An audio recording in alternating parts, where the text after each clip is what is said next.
Mythological mist में आपका स्वागत है, जहां हम भारतीय पौराणिक कथाओं की सबसे महान कहानियों को उजागर करते हैं। आज हम महाभारत के सबसे निर्णायक क्षणों में से एक द्रौपदी की प्रतिज्ञा की कहानी का पता लगाते हैं। यह केवल बदले या विश्वास की कहानी से कहीं अधिक है। यह महाकाव्य का निर्णायक मोड़ है, जो युद्ध को आकार देगा, जो इतिहास की दिशा को हमेशा के लिए बदल देगा। हमारे साथ बने रहें, क्योंकि हम मूल ग्रंथों पर आधारित सच्ची घटनाओं को उजागर करते हैं। हमारी कहानी हस्तिनापुर के चमचमाते दरबार से शुरू होती है। पांडु के महान पुत्र पांडवों को उनके चचेरे भाई कौरवों ने पासा खेल में भाग लेने के लिए आमंत्रित किया था।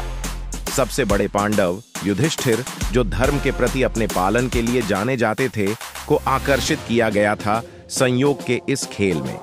लेकिन उसे नहीं पता था कि खेल में धांधली हुई थी। कौरवों के पीछे के मास्टरमाइंड ने उनकी जीत सुनिश्चित करने के लिए मंत्रमुग्ध पासों का इस्तेमाल किया था। एक एक करके युधिष्ठिर ने दांव लगाया और सब कुछ खो दिया। पांडव साम्राज्य, उनकी संपत्ति, उनके भाई, और अंत में एक हताश क्षण में उन्होंने अपनी पत्नी द्रौपदी को दांव पर लगा दिया। पासा फेंकने पर द्रौपदी को कौरवों द्वारा जीत घोषित कर दिया गया। जब दुशासन ने द्रौपदी को उसके बाल पकड़कर घसीटते हुए दरबार में लाया, तो वह अपने अपमान में भी सम्मान और प्रतिष्ठा का प्रतीक बनकर खड़ी रही।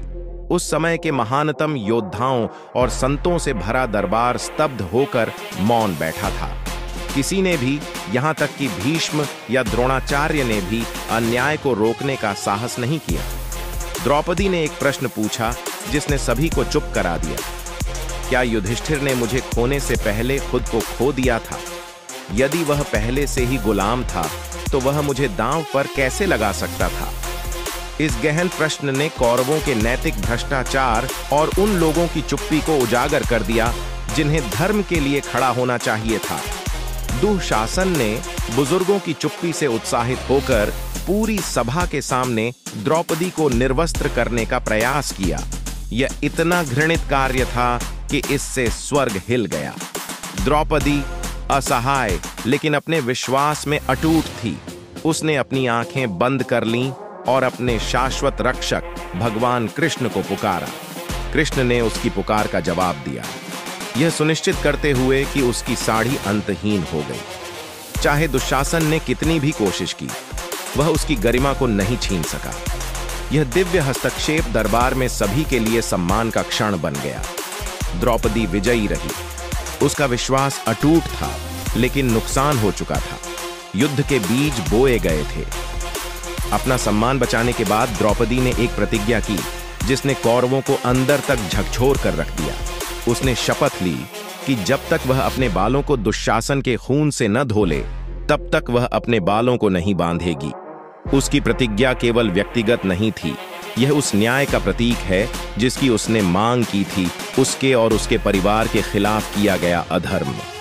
पांडवों में सबसे शक्तिशाली भीम ने द्रौपदी से वादा किया था कि उसके अपमान का बदला लिया जाएगा। उसने दुशासन को मारने और उसका खून पीने की कसम खाई थी, एक शपथ जो कुरुक्षेत्र युद्ध के दौरान सच होगी। वर्षों बाद कुरुक्षेत्र के युद्ध क्षेत्र में भीम ने अपना वादा पूरा किया। उन्होंने युद्ध में दुशासन को हराया और अपने वचन के प्रति सच्चे रहते हुए द्रौपदी को न्याय दिलाया। उनकी प्रतिज्ञा पूरी हुई और उनके बाल वापस बांध दिए गए। यह एक प्रतीक है कि अधर्म को दंडित किया गया था। द्रौपदी की कहानी सिर्फ प्रतिशोध के बारे में नहीं है। यह साहस, विश्वास और धर्म की खोज का एक पाठ है। यह हमें याद दिलाती है कि अन्याय के सामने चुप्पी सहभागी है और निराशा के क्षणों में भी विश्वास और लचीलापन उस पर काबू पा सकता है। सबसे बड़ी चुनौतियां। आप द्रौपदी की प्रतिज्ञा के बारे में क्या सोचते हैं? क्या यह सशक्तिकरण का कार्य था या प्रतिशोध का आह्वान था? हमें नीचे टिप्पणी में अपने विचार बताएं। और अगर आपको यह कहानी पसंद आई तो इसे लाइक, शेयर और सब्सक्राइब करना न भूलें। महाभारत और उससे आगे की और कहानियों के लिए महाकाव्य इतिहास। भारतीय पौराणिक कथाओं, इतिहास और महाकाव्यों पर वीडियो के लिए अभी सदस्यता लें।